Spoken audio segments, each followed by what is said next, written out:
اگر عیدگاہ ہوگی، قبرستان ہوگا، مسجد ہوگی، درگاہ ہوگا، خانقاہ ہوگی، امام باڑہ ہوگا، کوئی بھی کلیکٹر کو جا کر یہ کہہ دے گا کہ اس کو وقف کی جائیداد رجسٹر مت کریے، یہ مسجد نہیں ہے، یہ درگاہ نہیں ہے، یہ خانقاہ نہیں ہے، یہ امام باڑہ نہیں ہے، یہ عیدگاہ نہیں ہے، تو کلیکٹر جس دن انکوائری آرڈر کرے گا اس وقت سے وہ جائیداد وقف نہیں رہے گی۔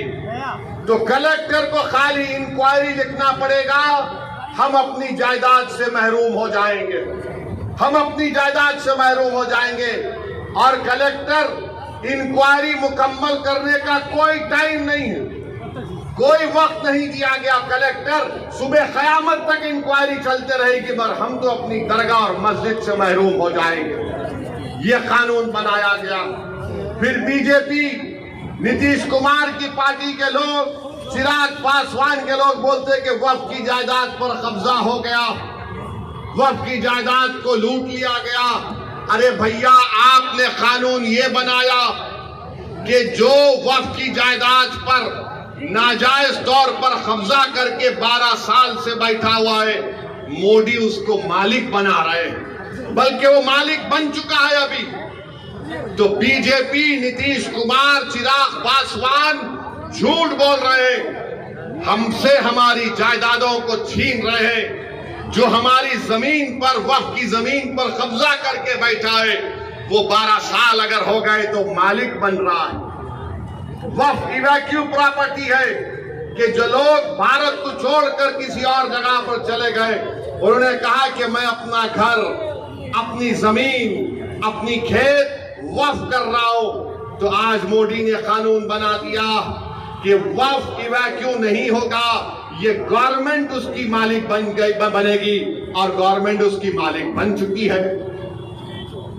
قانون یہ بنایا گیا کہ اگر آثار قدیمہ کے تحت مسجد ہوگی، درگاہ ہوگی، کوئی بھی چیز ہوگی جس میں عبادت ہوتی ہے، نماز ہوتی ہے، فاتحہ ہوتی ہے، تو مودی کہہ رہے ہیں کہ وقف مالک نہیں ہوگا، آثار قدیمہ ہوگا، یعنی پھر وقف ہم سے چھین لیا گیا۔ پھر یہ قانون پہ یہ بنایا گیا کہ اگر کوئی ٹرسٹ ہوگا اس قانون کو بنانے سے پہلے اور اس قانون کے بنانے کے بعد ٹرسٹ ہوگا تو وقف نہیں ہوگا۔ تو بتاؤ تم کون سی چیز اس میں رکھے ہو جس سے مسلمانوں کا فائدہ ہوگا؟ اور آپ کو جان کر تکلیف ہوگی کہ مودی نے قانون بنایا جس کی تائید چراغ پاسوان نے اور نتیش کمار اور چندرا بابو نائیڈو نے کی، کشواہا صاحب نے کی۔ کیا قانون بنایا؟ اگر کوئی وقف کی جائیداد کو دھوکے سے بیچتا ہے تو پہلے اس کو سزا تھی 2 سال کی، بے ضمانت نہیں ملتی تھی۔ آج مودی نے کہہ دیا پیارے تو لوٹ لے وقف کی زمین کو اور 6 مہینے کی سزا تجھ کو ملے گی، 2 سال کی نہیں ملے گی، اور تم کو ضمانت مل جائے گی۔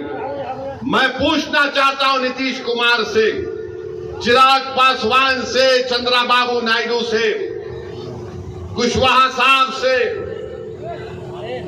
کماراسوامی صاحب سے، جینت چودھری صاحب سے، ارے ایک چیز تو بتاؤ جو اس سے مسلمانوں کو فائدہ ہوگا۔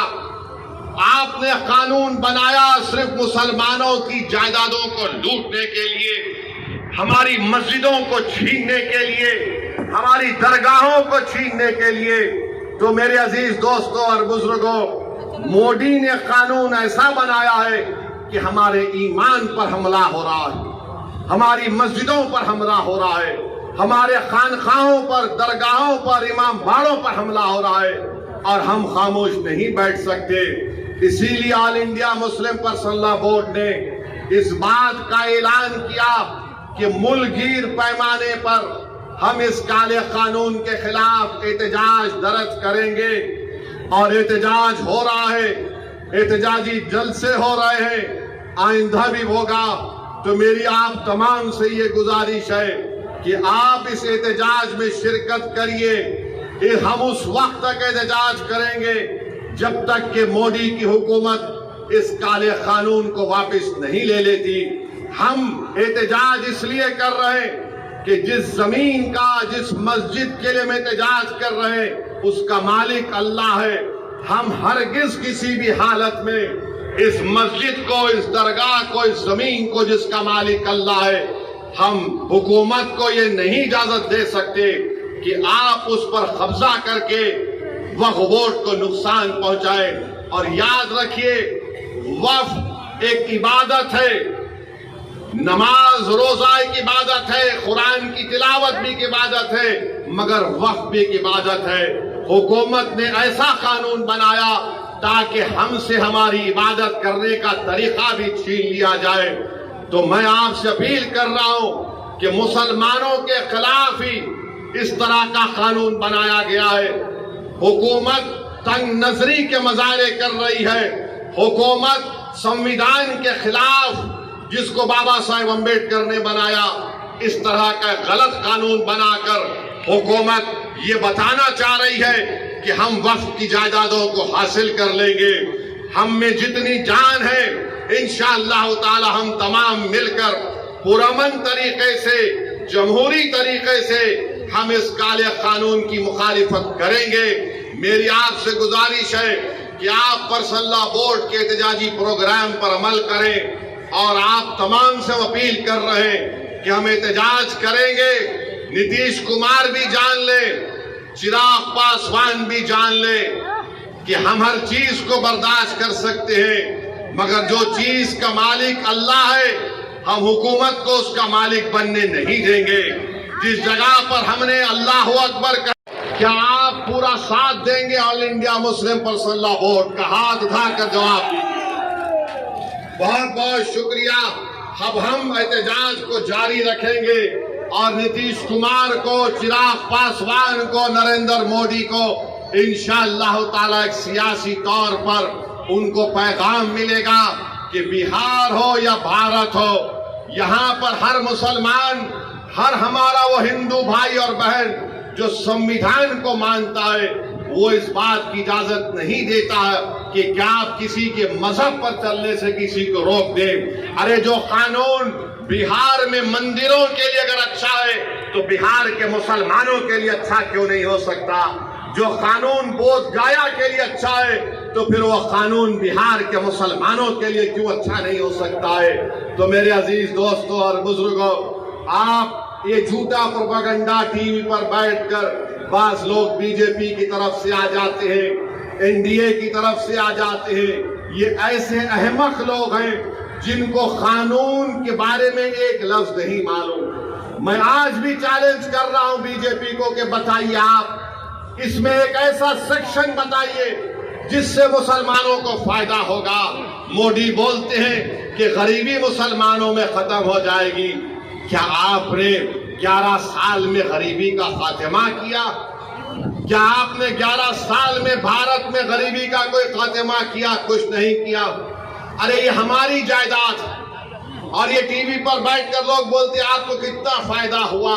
ارے ہمارے کو فائدہ اتنا ہوا کہ اگر ہم یہاں سے نکل کر اس جلسے کے بعد اپنی ظہر کی نماز ادا کرنے جائیں گے، جب ہم اس زمین پر سجدہ کریں گے تو اللہ ہمارے گناہوں کو معاف کرتا ہے۔ جب ہم نماز پڑھتے ہیں تو اللہ ہمارے گناہوں کو معاف کرتا ہے۔ جب ہم حی علی الصلاۃ حی علی الفلاح کی صدائیں دیتے ہیں تو اللہ ہم پر رحمت کی نظروں سے دیکھتا ہے۔